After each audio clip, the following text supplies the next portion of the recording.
कुछ 2-3 बातें हमारे अपने जीवन को अच्छा बनाने के लिए हम यहां पर कर लें। युवा वर्ग अपने कैरियर के लिए बहुत चिंतित है। उसके कैरियर के लिए उसके माता पिता और परिवारजन सभी चिंतित होते हैं। अच्छी बात है, लेकिन कैरियर का चयन करते समय हमें कुछ बातों का ध्यान रखना चाहिए, वो बहुत जरूरी है। वरना ये एक अंधी दौड़ है जिसमें हम दौड़ते चले जाएंगे लेकिन हम कहीं पहुंचेंगे नहीं। 4 चीजें कैरियर के चयन करने से पहले विचार करना चाहिए कि हमारा कल्चर क्या है, हमारी अपनी कुल परंपरा क्या है। कैरियर चुनने से पहले हम इस बात का ध्यान रखें, ऐसा ना हो कि हम ऐसा कैरियर चुन लें जो कि वीतरागता को खंडित करता हो, अहिंसा और सत्य का प्रचार न करके उसका विरोध करता हो। दूसरे नंबर पर हमारी अपनी फाइनेंशियल पोजीशन क्या है। हम आकाश में उड़ना चाहते हैं, बहुत अच्छी बात है। 2 चीजें जरूरी हैं आकाश में उड़ने के लिए, या तो हमारे पास अपने खुद के पंख हों और या फिर हमारे पास इतना पैसा हो कि हम हवाई जहाज का टिकट ले सकें तो हम हवा में उड़ें, आकाश में उड़ें। तो बहुत जरूरी है कि हमारी फाइनेंशियल पोजीशन क्या है। हम लोन ले रहे हैं, फिर कैसे चुकाएंगे? बेईमानी करेंगे? हम दूसरे के सामने हाथ फैला रहे हैं अपनी महंगी पढ़ाई होने की वजह से। कोई जरूरी नहीं है कि हम बहुत महंगी पढ़ाई करके ही अपने करियर बनाएं। कल आपसे भंडारी जी ने, मुझे बहुत अच्छा लगा, कहा होगा शायद सब लोग डॉक्टर्स बन जाएंगे, सब इंजीनियर बन जाएंगे और बड़े बड़े प्रोफेसर बन जाएंगे, तब फिर पढ़ाई का काम कौन करेगा? बताइए, तब झाड़ू निकालने का काम कौन करेगा? तब कपड़े सिलने और कपड़े धोने का काम कौन करेगा? क्या ये कोई प्रोफेशन नहीं है? ये भी तो प्रोफेशन है। हमें इनका भी महत्व समझना चाहिए। ये महत्वहीन है ऐसा नहीं है। एक ऑफिसर अपने ऑफिस में कमरे में 2-4 दिन अगर कमरा ना झड़े तो बैठ नहीं सकता। वो झाड़ने वाला प्यून भी उस जगह पर बहुत कीमती है। उसके श्रम को हम छोटा ना आंकें और अपने आप को ऑफिसर मान करके गरूर ना करें, अहंकार ना करें। हमारे कैरियर के चयन में हमारे माता पिता की क्या इच्छा है, इसका भी हम ध्यान रखें और हमारी क्षमता का भी ध्यान रखें। अपनी क्षमता के अनुसार हम कैरियर का चयन करें। अगर मोर का बच्चा कोयल की तरह गाना चाहे तो इम्पॉसिबल, और अगर कोयल का बच्चा मोर की तरह नाचना चाहे तो इम्पॉसिबल। एक बहुत छोटी सी घटना है। एक धोबी था, उसके एक बहुत प्यारा सा कुत्ता था और एक गधा था। कपड़े लेकर के गधे के ऊपर वो धोने जाता था और कुत्ता उसकी रक्षा करता था। कुत्ते को बड़ा प्यार करता था वो धोबी, और कुत्ता भी बहुत धोबी के साथ में मजा करता था। कभी उसकी गोद में लौट जाता, कभी उसका मुंह चाटने लगता। तो गधे को खड़े खड़े देख करके लगता कि अरे वाह, मैं भी तो इतना काम करता हूं, मेरी कोई इज्जत ही नहीं है। ये कुत्ते को तो बड़ा प्यार मिलता है, मुझे भी ऐसा ही करना चाहिए, कुत्ते के जैसा है। तो ऐसा सोच करके और वो धीरे धीरे धोबी के पास पहुंचा। धोबी डरा कि इतने निकट कैसे आ रहा। वो उसके गोद में बैठने की कोशिश की उसने, धोबी पीछे हटा। उसके समझ में नहीं आया गधे की कि मैं क्या कर रहा हूं। उसने अपनी जीभ निकाल करके धोबी के चेहरे को चाटना चाहा तो धोबी घबरा गया। उसने उठाया डंडा और ढेर सारे बैत उस गधे को लगा दिए। गधे को बड़ा बुरा लगा कि अरे वाह, कुत्ता वही सब करता, उसको इतना प्यार मिलता, फिर भी और मैं वही कर रहा हूं, मैं गलत थोड़ी कर रहा हूं, मैं भी तो वही कर रहा हूं जो कुत्ते ने किया था, मुझे क्यों डंडे पड़े। अब जो है, और मैं तो ज्यादा धोबी की मदद नहीं करूंगा। ऐसा उसने सोच लिया। एक रात ऐसा हुआ कि धोबी के घर में और कुछ चोर घुसे। तो कुत्ते को तो नींद आ रही थी, कुत्ते को आवाज देना चाहिए थी ताकि वो चोर भाग सकें, पर कुत्ते ने कुछ नहीं कहा। गधे को तो लगा कि मुझे अपने मालिक की मदद करनी चाहिए। उसने बहुत कुत्ते को समझाया कि देखो तुम आवाज करो तो चोर भाग जाएंगे और मालिक जाग जाएगा। कुत्ता नहीं माना। तो गधे ने सोचा कि ना मानने दो कुत्ते को, मैं कुत्ते का काम करूंगा, और उसने आवाज करना शुरू कर दिया। रात 1 बजे गधे की आवाज सुनकर के धोबी उठ गया। उसको बड़ा गुस्सा आया और उसने उसको कोई बहुत अपशब्द कहे और उठाकर गिबैत फिर पिटाई कर दी कि इतनी रात में तुम्हें आवाज देने की क्या आवश्यकता थी इस तरह से। तो उस धोबी के गधे को 2 बार पिटना पड़ा। किस वजह से? उसने नकल की और बिना किसी अकल के अर्थात अपनी क्षमता के बिना ही उसने अगले दिन जब उसके ऊपर बोझा लादा और धोबी ने पीठ थपथपाई, ए मेरे बेटे चल तो ये बोझा लेकर के, तब गधे की अकल में आई और साथ में उसने कहा कि कल तू कैसी हरकतें कुत्ते जैसी कर रहा था। तो फिर गधे को समझ में आया कि नहीं भैया, हम जैसे हैं वैसे ही ठीक है, हमें दूसरे की नकल नहीं करनी चाहिए। कैरियर के चयन करने से पहले हमें अपने भीतर झांक के देखना चाहिए। 4 लोग उस अंधी दौड़ में दौड़ रहे हैं तो हम भी उसमें शामिल हो जाएं, कोई जरूरी नहीं है। हमारा अपना डिसिप्लिन है, हमारी अपनी लाइफ है, हम अपने चुनाव के अनुसार अपने जीवन को ऊंचा उठा सकते हैं। ये हमें स्वयं चयन करना चाहिए। और जब हमें कोई सफलता मिल जाए तो हमें अहंकार नहीं करना चाहिए, हमें हवा में नहीं उड़ना चाहिए, जमीन पर ही चलना चाहिए। तो दूसरी चीज कि अगर हमें कोई सफलता मिलती है तो उसके बाद हमारे जीवन में और अधिक विनय आनी चाहिए और जिनके सदप्रयास से हमें सफलता हासिल हुई है उनका हमें ध्यान रखना चाहिए। ऐसा ना हो कि अपने सफलता के गरूर में और जिन लोगों ने हमारी मदद की है, जिन लोगों ने हमें, हमारे माता पिता ने, हमारे परिजनों ने हमें अपने कैरियर बनाने के लिए इतनी ऊंचाई दी है, हम उन्हें ही भुला दें, उनका ही असम्मान कर बैठे। एक छोटी सी घटना हुई, एक बहुत बीमार सीमार सा दुर्बल कुत्ता और एक साधु बाबा जी के पास में बैठा रहता था।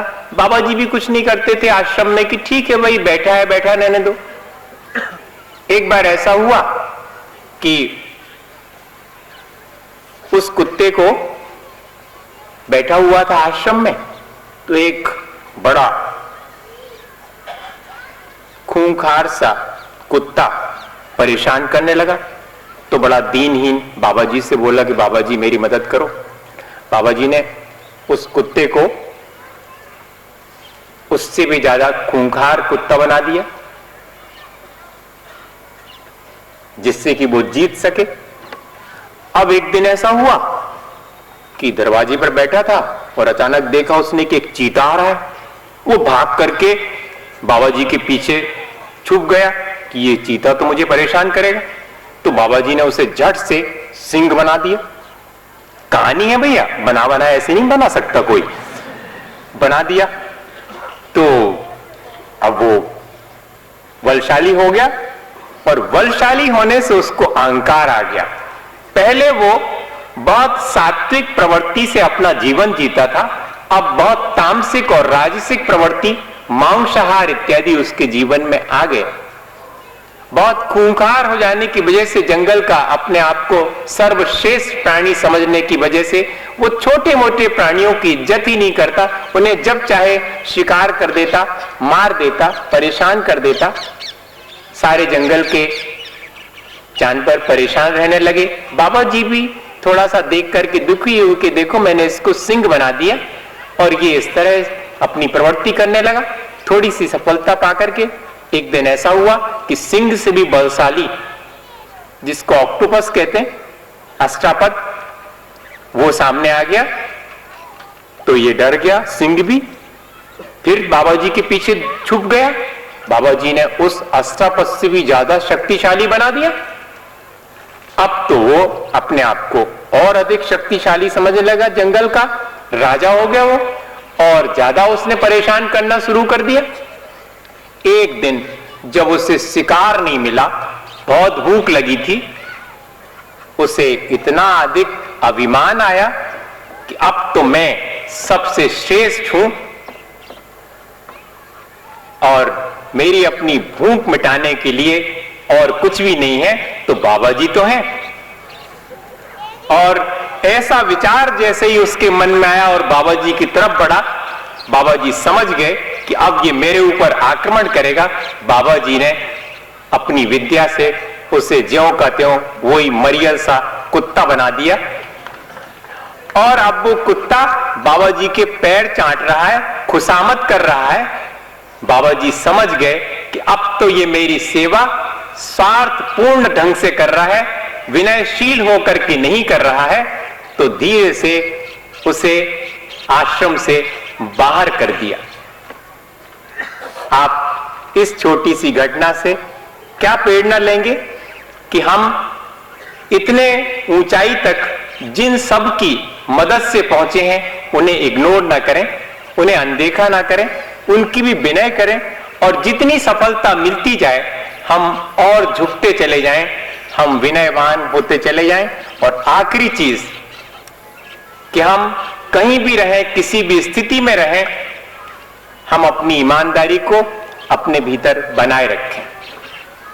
पैसा 4 दिन रहता है, ईमानदारी हमारी अपनी जीवन भर प्रतिष्ठा पाती है। पैसे से प्रतिष्ठा जब तक पैसा है तब तक मिलती है, पद से प्रतिष्ठा तब तक मिलती है जब तक कि आप पद पर हैं। उसके बाद आप नीचे उतरेंगे, कोई आपको पूछने वाला नहीं। लेकिन अगर आप ईमानदार हैं, कैसी भी स्थिति में रहें, सब लोगों के दिल में आपके लिए जगह है कि भैया कैसा भी हो व्यक्ति, दीनहीन गरीब, लेकिन है बहुत ईमानदार। एक ऑफिस में अपॉइंट करना था, किसी पोस्ट के खाली होने पर एप्लीकेशंस आई, 2 लोग सिलेक्ट हुए, सीट तो केवल एक ही थी। फिर से एग्जामिनेशन लिया गया और इस बार भी दोनों इक्वल पोजीशन पर रहे। अब जो प्रबंधक थे, मैनेजिंग डायरेक्टर कंपनी के, उन्हें बड़ी प्रॉब्लम हुई कि चाहिए तो एक ही है और दोनों बराबर हैं, क्या क्राइटेरिया हम अपनाएं जिससे कि समझ में आ जाए कि हमारी खाली पोस्ट के लिए 2 में से कौन ज्यादा अच्छा है। सारी परीक्षाओं में दोनों बराबर बराबर अंक लेकर आए हैं। साक्षात्कार हुआ, उसमें भी दोनों पास हो गए। अब आखिरी में चयन करना है 2 में से किसी एक का। तो जो प्रबंधक थे उन्होंने चयन करने से पहले उन्हें कहा कि आप होटल में रुके वो 2-1 दिन, उसके बाद हम आपके घर पर आपका अपॉइंटमेंट भेज देंगे, आप जा सकते हैं। तो उनको स्टेशन पर भेजने के लिए वो प्रबंधक पहुंचा और होटल में पहले वाले उम्मीदवार से मिला। तो वो उम्मीदवार बोला कि ये आपका पैकेट कल आप रात को मेरे कमरे में आए थे, तब यहीं छूट गया था। उस प्रबंधक ने कहा कि इस पैकेट में है क्या? तो उम्मीदवार बोला कि पैकेट किसका है मुझे नहीं मालूम, इसमें क्या है ये भी मुझे नहीं मालूम, मेरा अधिकार क्षेत्र नहीं है कि मैं इसे खोल करके देखूं। अगर आपका नहीं है तो होटल के मैनेजर का होगा, उसे दे दीजिएगा। प्रबंधक ने सिर हिलाया, पैकेट हाथ में लिया, चले गए। दूसरे वाले उम्मीदवार आपके होटल में नहीं मिल पाया, वो सीधा स्टेशन पर पहुंच गया। स्टेशन पर पहुंचा प्रबंधक ने कहा कि जनाब, कल मैं आपके कमरे में एक पैकेट भूल गया था जिसमें 50,000 रुपए रखे थे, आपको मिला होगा, कृपया वापस लौटा दें। उस उम्मीदवार का चेहरा उतर गया। अपनी अटैची में से उसने पैकेट निकाला, लेकिन वो खुला हुआ था डिब्बा, और उसमें 50,000 क्या, एक पैसा भी नहीं था। सिलेक्शन वहीं के वहीं हो गया और पहले वाले उम्मीदवार को अपॉइंटमेंट दे दिया गया। किस वजह से? उसकी अपनी ईमानदारी की वजह से। हम जहां भी रहें, हम इस तरह की अपने अंदर ईमानदारी विकसित करें। थोड़े से पैसे के पीछे हम अपना ईमान खो देते हैं और बेईमानी करने लगते हैं। हमें थोड़ा सा विचार करना चाहिए। हम अपने आगे बढ़ने में अगर बेईमानी का सहारा लेकर आगे बढ़ते हैं तो कितनी दूर तक चलेंगे? थोड़ी दूर जाकर के हमें रुकना ही पड़ेगा। और अगर हम ईमानदारी के साथ अपनी जीवन यात्रा करते हैं तो सफलता कदम कदम पर हमारे साथ आएगी। मैं इतना कहूंगा कि आप अपने कैरियर का चयन बहुत सावधानी से करें और अच्छे से अच्छा, जो आपकी क्षमता के अनुसार, जो आपके कल्चर के अनुसार आपको योग्य है, ऐसा कैरियर चुनें। सफलता पाएं लेकिन अहंकार ना करें, और अपना रास्ता जब भी चुने तो बेईमानी का ना चुने, ईमानदारी का चुने। बच्चों, अपने अंतरंगी की 2 बातें आखिरी में मुझे आपसे कहनी है। बहुत मन था कि प्रतिभाओं का सम्मान हो, और 7-8 वर्ष तक सोचता ही रहा, प्लान करता रहा। 1993 से और 2001 में जाकर के, और कुछ समूह के सहयोगी मिल गए, उनको एक नाम दे दिया गया, और उन सब लोगों ने मिल करके जो हमारा सपना था उसे साकार किया। कुल 225 बच्चे 2001 में थे 12th के, और जयपुर में 150 बच्चे अवार्ड में थे, और उसके बाद 1250, और अब की बार 1500 बच्चों का चयन हुआ। धीरे धीरे करके बच्चे बढ़ते गए, और उन्होंने इतनी मेहनत करके इतनी अच्छी परसेंटेज और इतनी अच्छी रैंक लाई कि हम उससे गौरवान्वित हुए। समूह ने आपको अवार्ड देकर के स्वयं गौरव का अनुभव किया है। आपने गौरव का अनुभव तो किया ही होगा। समूह पैसे का महत्व नहीं रखता, समूह की अपनी भावनाएं हैं। लोग मेरे से पूछते हैं, लोग तरह तरह की आलोचनाएं करते हैं। सब सुनते हुए मैंने 5 वर्ष तक आप सबके लिए जितना मेरे से बना ये किया।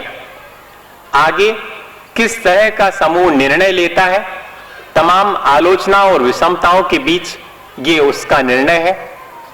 लोग पूछते हैं कितना खर्च होगा। लोग पंचकालानक और विधान में होने वाले खर्च का एस्टीमेट नहीं पूछते, उसका आय व्यय नहीं पूछते, शादी ब्याह में होने वाले खर्चे का नहीं पूछते, बल्कि इन फंक्शंस में जितनी अनाप शनाप खर्चा हो उतना बड़ा फंक्शन माना जाता है। इनकी शादी 1 करोड़ रुपए में हुई, उनकी शादी 25-50 लाख में हुई, भव्य पेंडाल बना था 5 लाख रुपए का। आप आश्चर्य करेंगे कि ये जो पेंडाल सामान्य रूप से आपको देखने पर लगता है कि 2-5 लाख का होगा, लेकिन शिवपुरी के हमारे मंगल टेंट हाउस वालों ने इसे बहुत अल्प मूल्य पर अपनी भावनाओं से सजाया है। दोपहर में जितनी भी आपको सिर्फ ये कहेंगे इतना ही, आप एस्टीमेट पूछ रहे हैं तो सिर्फ इतना ही कहेंगे कि जो काम आप 1 रुपए में कर सकेंगे, समूह वो काम 20 पैसे में कर लेता है। वो अपनी भावनाओं से करता है। और दूसरी बात कि अगले बार यदि हम इस आयोजन को करते हैं तो अब 10वीं क्लास में 85% से अधिक बच्चों के आवेदन तो स्वीकार किए जाएंगे, पर हम उनको इनविटेशन नहीं दे पाएंगे। उनके घर पर ही सर्टिफिकेट इत्यादि भेज दिया जाएगा। ये बैच 10वीं का सौभाग्यशाली है कि उसे 10वीं में भी अवार्ड लेने का अवसर मिला, और 12th में जो 75% है उसको इंक्रीज कर दिया। थोड़ी सी मेहनत करनी पड़ेगी बच्चों को और ज्यादा, 80% वाले बच्चों को ही हम अवार्ड में शामिल कर पाएंगे। और रही बात ये कि सीनियर्स का क्या क्राइटेरिया है, तो सीनियर्स का क्राइटेरिया सिर्फ अंकों का नहीं है, उनकी ओवरऑल परफॉर्मेंस का है। वो चयन समूह का अपना है, उसमें कोई इंटरफियर नहीं कर सकता कि हमारे नंबर इतने ज्यादा थे और आपने कम नंबर वाले को चुन लिया। इसमें हमने कोई क्राइटेरिया नहीं रखा है, ये हमारे अपने इंडिविजुअल है। हमें जिस सीनियर का चयन करना होगा उसके लिए हम करने के लिए मुक्त हैं। इसके लिए कोई परसेंटेज तय नहीं है कि हमें इतने परसेंटेज वाले को लेना ही पड़ेगा। तो ये चीजें कुछ थोड़ी सी अंतरंग आपके सामने हमने स्पष्ट कर दी, वरना बहुत लोगों को बहुत सारे कंफ्यूजन्स, कम से कम आलोचनाएं बहुत सारे लोगों की 5 साल से इस प्रोग्राम में प्रशंसा भी सुनता हूं। जो लोग समझदार हैं वो इसके लिए अच्छा मानते हैं, लेकिन बाकी जो लोग हैं जिनका नहीं चल पाता, जिनका अप्रोच बाजे में, टेंट हाउस में, मान सम्मान मंच से होने में या कि नाम बोले जाने में आपने महसूस किया, कहीं किसी का नाम बोला गया कि अब वो आ रहे हैं दीप प्रज्वलन के लिए या कि अब वो आ रहे हैं उनकी मदद के लिए, कहीं कोई नहीं। स्कॉलरशिप भी दी जाती है बच्चों को, तो ये नहीं कहा जाता कि बच्चों तुम्हारे ऊपर कोई कृपा की जा रही है स्कॉलरशिप की, ये अवार्ड ऑफ स्कॉलरशिप है। तुम्हें अपने पढ़ाई के योग्यता हासिल करने की वजह से हम आपकी मदद कर रहे हैं और मदद करके हम स्वयं गौरवान्वित हो रहे हैं। ये हमारा अप्रोच है। ये नहीं है कि हम आपके ऊपर कोई कृपा कर रहे हैं, हम आपकी मदद कर रहे हैं, ऐसा नहीं है। इस तरह के सोच वाले लोग बहुत थोड़े से रहते हैं। जरा सा 500 रुपए किसी को स्कॉलरशिप देते हैं तो वो छोटा सा चेक, मैं बताऊं स्पष्ट से, बहुत देखता रहा हूं, 25 साल से देख रहा हूं सब समाज के बीच में, इसलिए आज स्पष्ट कह रहा हूं। 5वें आयोजन के समय पर 500 रुपए का चेक, अध्यक्ष, मंत्री, उपाध्यक्ष 5 लोग खड़े होंगे, एक छोटे से गरीब बच्चे को मंच से पूरे भव्य फोटोएं खींचेंगी, 500 रुपए की स्कॉलरशिप दी गई। वाह साहब, तालियां बजाओ, है ना? ऐसा करते हैं और फंक्शन हो जाता है। इतनी छोटी सी मदद, और वो 500 रुपए हो सकता है कि आपने चाय पानी करके और ऐसे गड़बड़ कर दिए हो, फेंक दिए हो। कितने 500 रुपए हम खर्च करते हैं, लेकिन किसी भी व्यक्ति के लिए 500 रुपए देंगे तो हम स्वयं अपना सम्मान चाहेंगे। होना यह चाहिए कि उसने हमसे मदद ले ली, हमारा सम्मान कर दिया उसने, वरना हमारे पैसे किस काम के थे ये बताओ। उसने लेकर के सम्मान कर दिया। लेने वाला बड़ा है देने वाले से, ये कॉन्सेप्ट जैन दर्शन का है। जब कभी लगता है कि किसी को कुछ दूं पर कोई लेने वाला समीप ना हो, जब कभी कुछ कहने का मन होता है पर सुनने वाला कोई समीप ना हो, तब लगता है कि देने वाले और सुनाने वाले से लेने वाला और सुनने वाला ज्यादा बड़ा है।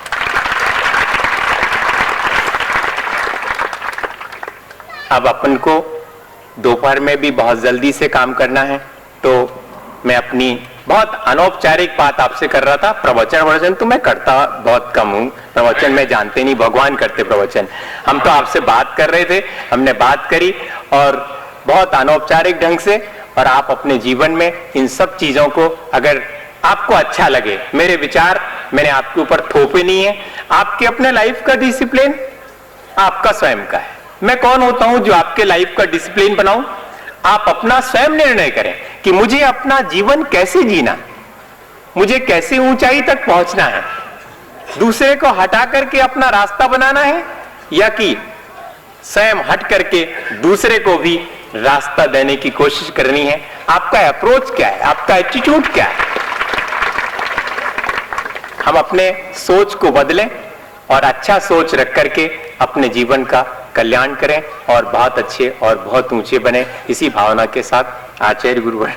विद्यासागर महाराज। जय जिनेंद्र जय जिनेंद्र जय जिनेंद्र बोलिए, जय जिनेंद्र जय जिनेंद्र बोलिए, जय जिनेंद्र की ध्वनि से अपना मौन खोलिए, जय जिनेंद्र की ध्वनि से अपना मौन खोलिए। सुर असुर जिनेंद्र की महिमा को नहीं गा सके, जिनेंद्र की महिमा को नहीं गा सके, और गौतम स्वामी न महिमा का पार पा सके, और गौतम स्वामी न महिमा का पार पा सके। जय जिनेंद्र खोल कर हृदय के द्वार खोलिए, जय जिनेंद्र खोल कर हृदय के द्वार खोलिए, जय जिनेंद्र जय जिनेंद्र जय जिनेंद्र बोलिए, जय जिनेंद्र जय जिनेंद्र जय जिनेंद्र बोलिए, जय जिनेंद्र की ध्वनि से अपना मौन खोलिए, जय जिनेंद्र की ध्वनि से अपना मौन खोलिए। राग छोड़ धर्म छोड़िए जिनेंद्र देशना, राग छोड़ धर्म जोड़िए जिनेंद्र देशना, अष्ट कर्म को मरोड़िए जिनेंद्र देशना, अष्ट कर्म को मरोड़िए जिनेंद्र देशना। जय जिनेंद्र बोल कर जिनेंद्र शक्ति तोलिए, जय जिनेंद्र बोल कर जिनेंद्र शक्ति तोलिए, जय जिनेंद्र जय जिनेंद्र जय जिनेंद्र बोलिए, जय जिनेंद्र जय जिनेंद्र जय जिनेंद्र बोलिए, जय जिनेंद्र की ध्वनि से अपना मौन खोलिए, जय जिनेंद्र की ध्वनि से अपना मौन खोलिए, जय जिनेंद्र ही हमारा एकमात्र मंत्र हो, जय जिनेंद्र की हमारा एकमात्र मंत्र हो, जय जिनेंद्र बोलने को हर मनुष्य स्वतंत्र हो, जय जिनेंद्र बोलने को हर मनुष्य स्वतंत्र हो, तो जय जिनेंद्र बोल कर खुद जिनेंद्र बोलिए, जय जिनेंद्र बोल कर खुद जिनेंद्र बोलिए, जय जिनेंद्र जय जिनेंद्र जय जिनेंद्र बोलिए, जय जिनेंद्र जय जिनेंद्र जय जिनेंद्र बोलिए, जय जिनेंद्र की ध्वनि से अपना मौन खोलिए, जय जिनेंद्र की ध्वनि से अपना मौन खोलिए। हे जिनेंद्र ज्ञान दो मोक्ष का वरदान दो, हे जिनेंद्र ज्ञान दो मोक्ष का वरदान दो, कर रहे हम प्रार्थना प्रार्थना पर ध्यान दो, कर रहे हम प्रार्थना प्रार्थना पर ध्यान दो, जाग जाग जाग चेतन बहुकाल सोलिए, जाग जाग जाग चेतन बहुकाल सोलिए, जय जिनेंद्र जय जिनेंद्र जय जिनेंद्र बोलिए, जिनेंद्र जय जिनेंद्र जय जिनेंद्र बोलिए, जय जिनेंद्र की ध्वनि से अपना मौन खोलिए, जय जिनेंद्र की ध्वनि से अपना मौन खोलिए।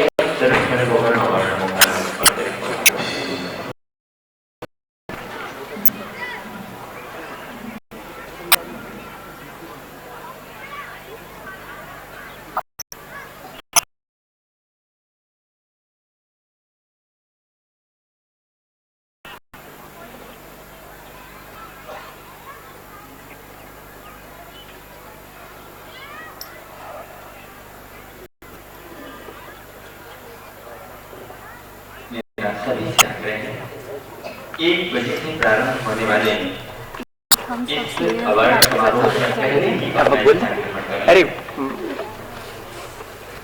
ये 1 बजे के पहले ही इस पांडव पर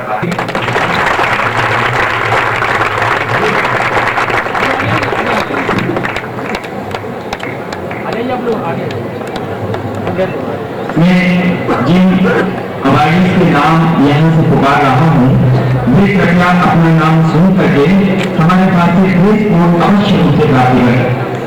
अंकित पाटनी, अभिषेक जैन, आरती जी, दीपिका जैन, राजीव कुमार, निकिता जैन,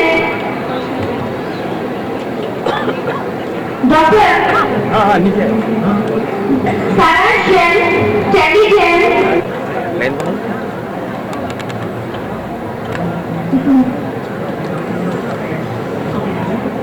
नहीं सही जी जी आप लोग आज लाइन बनाई Deepika Jain, यही थोड़ा आगे Medika Jain, Abhinay R, Nisham Jain, Pallavi Jain, Laksha Jain, Abhishek Jain। जिन बच्चों की 2 लड़कियां हैं प्यार से यहाँ पे जानकारी के लिए मैं दोबारा उनके फादर से अपनी बात अनाउंस करूंगी। अगर वे यहाँ उपस्थित हैं तो यहाँ पे जानकारी ले लें।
एक स्थान था जहां की बहुत दलदल हमेशा बना रहता था।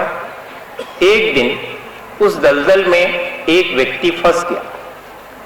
उसने आवाज दी कि मुझे बचाओ। बामुश्किल बड़ी मशक्कत के बाद उस दलदल से उस लड़के को वो फ्लेमिंग निकाल पाया। लड़का बच गया, धन्यवाद देकर के चला गया।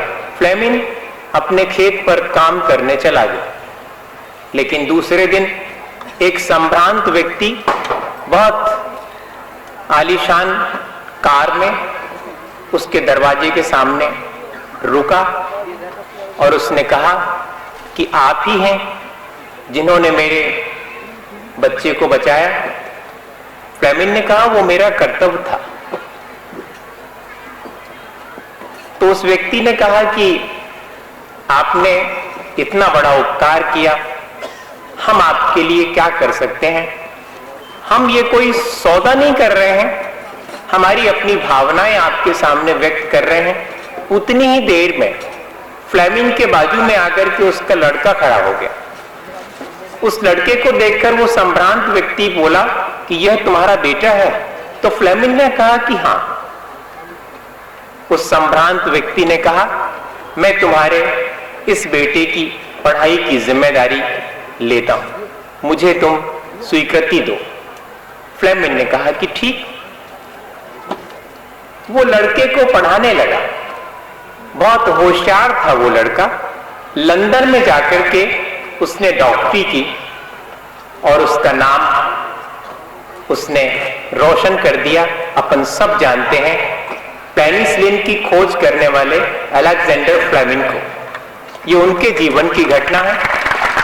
और फिर इतना ही नहीं, उसी संभ्रांत व्यक्ति का जब लड़का बीमार हुआ तो उसी ने, अलेक्जेंडर फ्लेमिंग ने पेनिसिलिन के इंजेक्शन से उसकी बीमारी दूर करी। आप जानना चाहेंगे वो संभ्रांत व्यक्ति कौन था? वो रेनाल्ड चर्चिल थे और उनका बेटा ब्रिटेन का प्रधानमंत्री विंस्टन चर्चिल थे। इन घटनाओं से हम क्या सीखते हैं?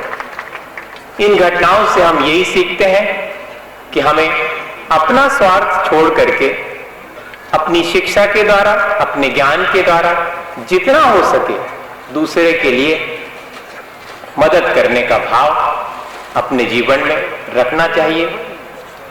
बच्चों, अभी 140 बच्चे अवार्ड पाने के लिए रह गए।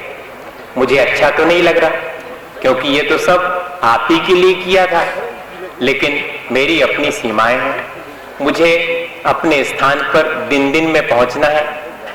रात का धुंधलका हो जाएगा अगर मैं 100-150 बच्चों को और यहां से अवार्ड दूं।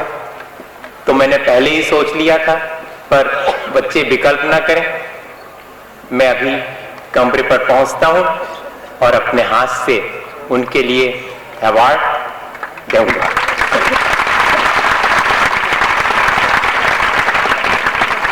मेरे मन में आपके प्रति प्यार है। आप ये ना समझें कि हमें सम्मान नहीं दिया जाए।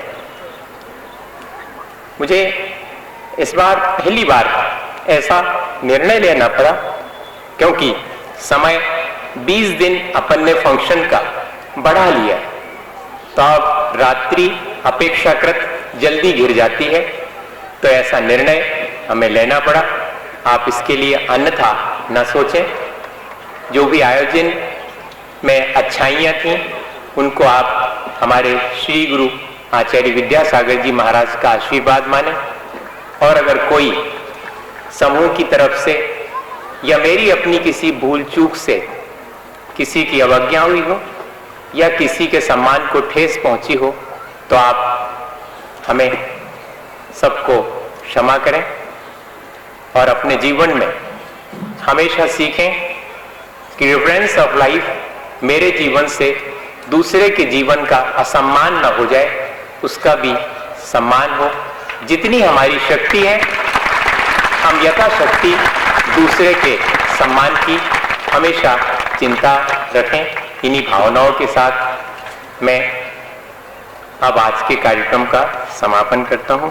आचार्य गुरुवर विद्यासागर जी महाराज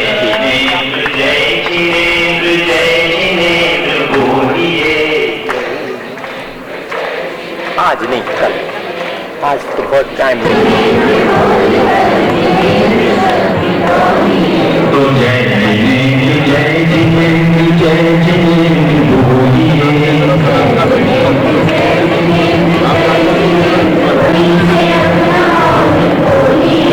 जय जिनेंद्र ही हमारा एकमात्र मंत्र हो।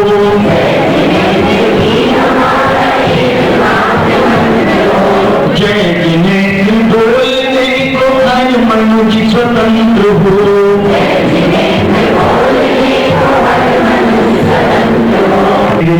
जिनेंद्र बोलिए।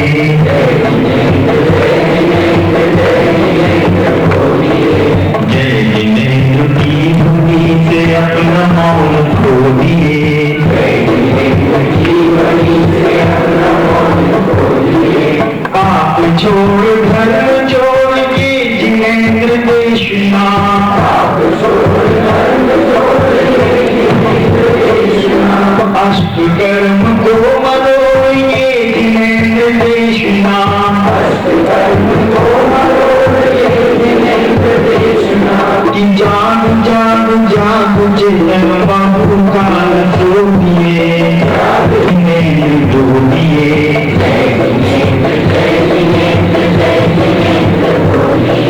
जय जिनेन्द्र की ध्वनि से अपना मौन खोलिए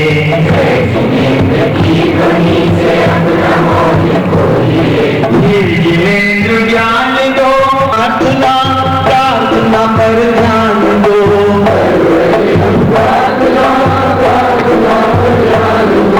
जय जिनेन्द्र बोल कर हृदय के द्वार खोलिए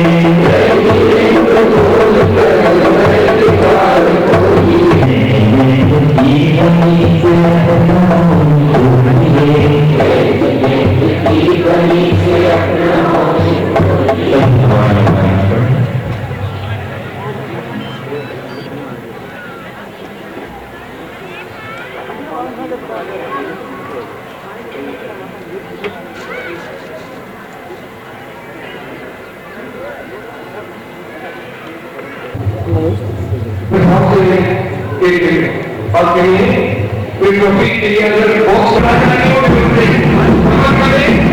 टोपी के लिए बात बोल रहे